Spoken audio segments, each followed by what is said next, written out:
This is Ask Congress on Congress Web TV. It's the web station that endeavors to facilitate and expand personal relationships between the viewing public and the worldwide representatives that they place in power. Today we're very privileged to have on our program a great and distinguished congressman from Alaska, Rep.Young. Congressman Young is now serving his 20th term in the Congress of the United States as Alaska's representative.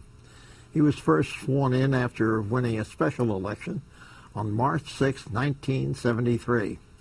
Congressman Young is today the second-ranking senior member of the Congress and the sixth-ranking overall member of the House of Representatives. He currently serves as the chairman of the Subcommittee on Alaska Native and Indian Affairs. In addition, Congressman Young is a senior Republican on the House Transportation and Infrastructure Committee and the House Natural Resources Committee. Welcome to the show. Thank you, Lester, and thanks for doing this. You and I served together for your period of time, and you were always fair to me. Well, I think that's very, very important, and it wasn't this bipartisanship now is all a partisanship. It didn't work real well. And unfortunately, as you say, it not only doesn't work together, but it impedes actually getting many things done. That's exactly right. And it really transfers the power to the president. And I keep saying the Congress is the House of the people. And the only way this will work is we work together. And we can go into the reasons why it's fallen apart and how we can put it back together. I think we can, but it's going to take a lot of work from the general public to understand what happens. And really don't watch television too much. Oh, this is going to be a television show, but the talking heads drive me crazy because people don't read the reality. They hear what they're being told, and sooner or later it becomes true. Well, I recall we worked closely together when I was in the House, and I always admired the leadership that you had for your state. In addition to everything else. Well, I always, Congressman, I always enjoyed the fact that my state is bigger than all the landmass east of the Mississippi, and I think that area has about 185 congressmen, and we got one congressman. And I get the whole job, and it's fun to do that. It's really diversified. You and I were discussing before the show about you were out sort of opposing the harvesting of seals, and then I came to explain why it's important, and you understood a different position, and that was very helpful to me, all the way from New York to Alaska, to find out what's going on. Well, as they say, we work together. Yep. One thing I want to remind people, especially, New York is somewhat related to Alaska because Alaska was bought by Seward, who was from New York. That's right. Yeah. And a lot of people, they forget that. Tell me, one of the important areas that you have been interested in over the years has been energy. And as a result of the great effort that it was made and the capture and the demise of Osama bin Laden, we seem to have forgotten the fact that energy is one of the great problems that we have in this country. It is probably the number one problem in this nation. This nation was built on the abundance of cheap power, the abundance of energy that we had available to the people that made this great country. And we have stopped producing that power. We began buying that power really beginning in about 1960. We started buying foreign fuel because it was cheap. And consequently, we had the embargo in 1973. You were here at that time. And if you remember the embargo, we did build the Trans-Alaskan Pipeline, and which delivered 17 billion barrels to the United States of America. But that's the last action of this Congress that has encouraged the development of energy. So consequently, we send about $450 billion a year to countries that really are not our friends. And the argument will say, well, now because of the high cost of gasoline, we have to do something.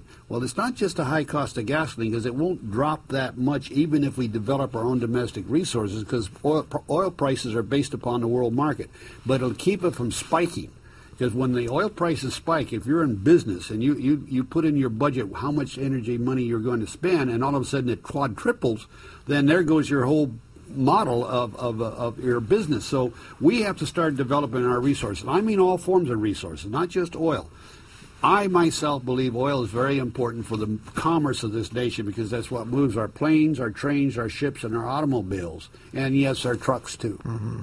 And if we don't have that, then we don't have the ability to have good commerce. So what I'm advocating is the development of our domestic sources, and also, though, developing the alternate forms of energy that are stationary. Otherwise, that what heat the buildings, what puts the lights on, type like coal, nuclear, hydro, and natural gas. How do you reconcile a great many of the people up in Alaska are environmentalists? And how do you balance that off? Well, one thing, Alaskans are environmentalists, but 76% support the development of energy because we get hit harder than anyone else, even with the oil we have. I am paying in my hometown now $8 a gallon for heating oil, and it gets 60 below zero. Gasoline is $6.50. So now the rest of the nation itself now, gas is going to go to $5 a gallon, I believe, by the 1st of June. Again, that's based on world demand and the supply of oil. And I still say that we can take and develop our oil and our natural gas, we'll take and replace a lot of that oil. In Alaska, we want to do that. We're being prohibited from doing it now by outside government interference.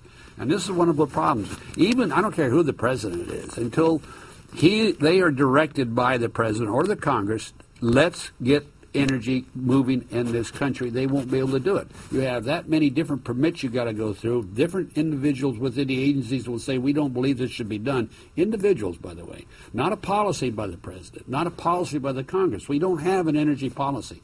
And it's just not President Obama's problem. This is a problem we've had with even George Bush, who was always accused of being in the oil business. No one had a policy of developing energy in this country. No hydro's been developed. No, very little nuclear's been developed. Coal is run on demise. There's no oil. And now we have got some natural gas now because gas prices went so high.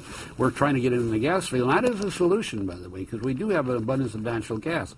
But the infrastructure putting in for natural gas to supply gas for automobiles is very, very expensive. So I don't see that's going to be an answer to something. But we ought to look at it all and develop it all. But we have no policy or no energy policy. Well, what are the intermediate steps that you think could be taken? The immediate step would be, and this is the very hot potato, we should let us drill in Anwar. It's 74 miles from the pipeline. 74 miles from infrastructure, shipping channels, the whole bit. And it's on land that's private primarily. It's American Eskimos, Alaskan Eskimos, but it's because of the act itself of the Alaska National Lands Act. It can't be done unless there's a vote in Congress. Now I've had 11 votes in the House, and I've passed it 11 times. It got out of the Senate once, and Bill Clinton vetoed it, because it's the holy grail for the environmental community. But if the environmental community really wants to take and solve the so-called climate change, they would let us develop that so we could use that as a bridge into alternate forms of energy. Otherwise, the money it generates could go into developing other forms of energy. But there seems a blind eye. But that could be done in 3 years. Where do you see the most opposition coming from? Right now, the Environmental Sierra Club, Defenders of Nature, all these different, there's 57 of them here in town, and they have a good network. And see, a lot of the people, Lester, don't understand where energy comes from. They don't realize, again, we're sending $435 billion a year overseas or more, and that's just like cutting your arm and asking for a transfusion. You're sending to the countries that are not our friends. And I'm saying that's not the appropriate way to get this country back on an economic bent, and most people don't understand it. They just do not. Now, they understand the higher price of gasoline, and I'm hoping that we're going to move these energy pieces of legislation and maybe get something going relatively quick as far as Anwar. Now, having said that, the other thing is we got a lot of oil offshore in Alaska. I mean, probably more oil than there is in the Gulf of Mexico. Tremendous amount of potential in very shallow waters, very cold, that is true. And there has been a sale of a large lease of about $2.5 billion, and they have put another $4 billion. This is being Shell Oil Company. They can't get a permit to drill. But now, is some of that oil that you're talking about, some of the companies, the oil companies, are drilling or want to drill here and ship the oil someplace else? No. We can take care of that because every barrel of oil that ever came out of Alaska has been shipped to the United States. I mean, that's a good provision, and it's been done. The oil in the Gulf, the only way you can get it right now, not the Gulf, the Bering Sea, Beaufort Sea, the only way you can get the oil is through the pipeline. So the oil has to go to the terminus, and we can put a provision in there that says that oil will be sold in the United States. Now, that'd solve a problem, because we could pump 2 million barrels a day. If we had the Beaufort Sea and the Chukchi Sea open right now, or just even Anwar, we'd be pumping 1.5 million through that pipeline a day. Now we're pumping about 600,000 barrels of oil. And if it keeps getting any lower, that may not work because it's very cold. So you have to have enough flow in the oil line to make it work. So opposition is, people come to me now and say, well, it won't solve the problem of higher gas prices. I said, yes, you're right, not now. But if we had done it 20 years ago, which I wanted to do, or 10 years ago, which I wanted to do, we'd have the oil in the pipeline now. Actually, the cost of energy today is contributing greatly to some of the problems that we're having with our total economy. Absolutely. It's one of our biggest drawdowns. Here's what happens.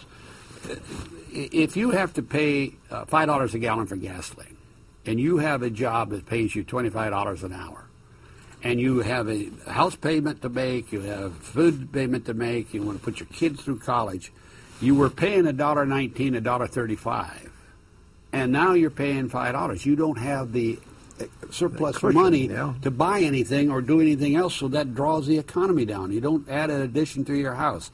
You don't buy a new car. You don't do anything because your income decreases.